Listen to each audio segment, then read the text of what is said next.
Everybody, welcome back to my channel. It's been a couple of weeks since I posted my last video, so I thought I could continue on the series of videos. And as I had promised you, today I'll be covering an interesting topic, small insight about student life at ESCP, and then I'll also be giving some internship tips. So a few ideas on how you can approach to apply to an internship, and then a secret max hack in the end. A calculation related hack which could definitely help you. So let's get started. So coming to student life, in general about classes. So what really makes a difference, or what I felt was really interesting about my first year at ESCP. So all the subjects, you have a lot of case studies, a lot of group discussions and project presentations. So essentially about 50% of our grades are determined by this. So any subject, any topic, we have to present a project and we'll have to go through a live case study. This was something really interesting, which I felt was quite different from the Indian system, at least compared to my bachelor's degree. So I was able to apply the concepts I learned in class on the spot, and as a result I was able to also think a lot and grow my knowledge.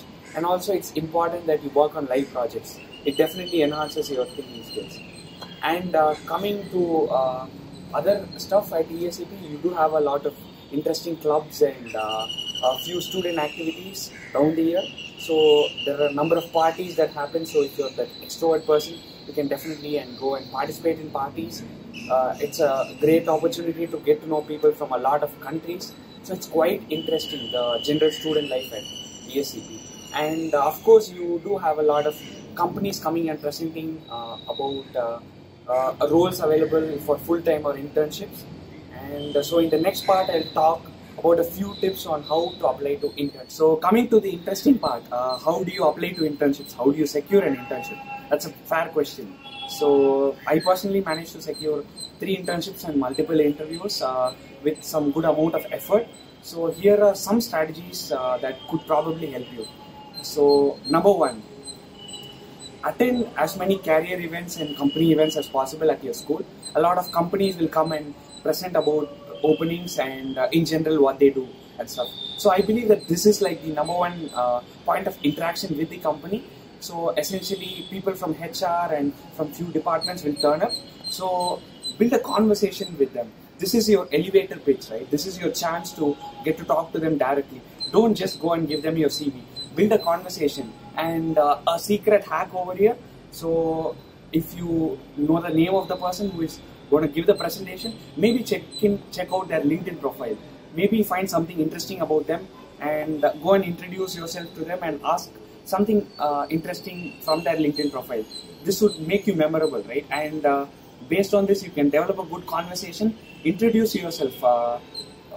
Tell them why you're motivated to apply to an internship in this company and what kind of role you're looking at. This is your first point of contact. And do get their contact, so an email ID or a phone number, which will definitely help you in your internship search. So once you get their contact, that's a good starting point. Aside from this, also look out at online forums, websites where you can apply to jobs, and do make proper use of the career website of your school. This can also be a great place to find internships. So that's point number 1. Moving on to point number 2, which is very important. You should have a really good CV. So it's important to adapt your CV according to the local format, and also important to emphasize your experiences to the company. So you might have studied or worked in a small company in India, but it's important to make them understand what kind of responsibility you took and what kind of results you achieved. So really focus hard on your CV. And of course your cover letter. Never make general cover letters. This is rule number 3. Read about the company, research a lot about the company, and prepare company specific cover letters. This can go a long way in helping you getting a shortlist for an interview. I found that people who submitted general cover letters had a very limited chance of getting through to the interview stage. It's important to customize your cover letter according to the company. Moving on to rule number 4, which is once you apply, you will probably be able to get an interview shortlist. This can apply to most countries, but I'm mostly talking about companies in Germany in general. So usually you'll have like 2 or 3 rounds of interviews. So interview is the place where you can show your motivation, why you want to get into the company, what kind of skills you possess, what are your previous experiences.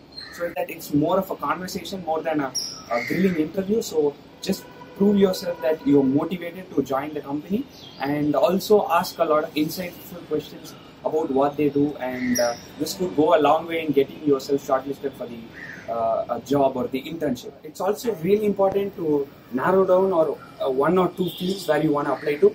Don't simply apply to positions in all fields like 100, 200 positions. That's like not the most effective way of applying. So shortlist companies, maybe 20, 30 companies. Look at the profiles you want to look at. It's maybe digital marketing, it's operations, supply chain, or maybe finance. So also learn on improving your skills. So these days you have a lot of online platforms where you can do free courses. So improve your skills, gain practical exposure. Internet is a great place these days. So it's very important to also improve your skills and make sure that you show them that you possess the right skills, and also the motivation to get the internship. So this is general tips about internships. In later videos, I'll be covering specific tips about how to tailor your CV and stuff. So moving on, one final thing, as I promised you, a secret max hack.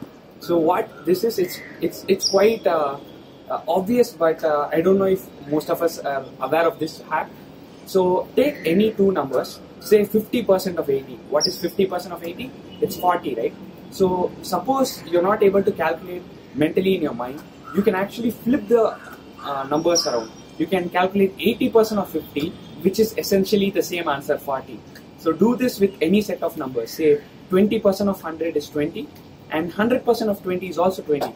So based on whichever percentage is easier for you to calculate, if it's a round number, like 100%, which is easier to calculate for you, flip your calculation around in that way, and it can really save your calculations in a maths exam or in an aptitude test. Like, it can make you fast in your calculation.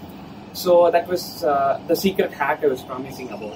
So do subscribe to my channel, stay tuned for more videos, and do share if you like this video. In the next video, I'll be touching upon the admission process of another top school in France, which is ESSEC. So I got through this school and I thought I could share some insights. So stay tuned for my next video.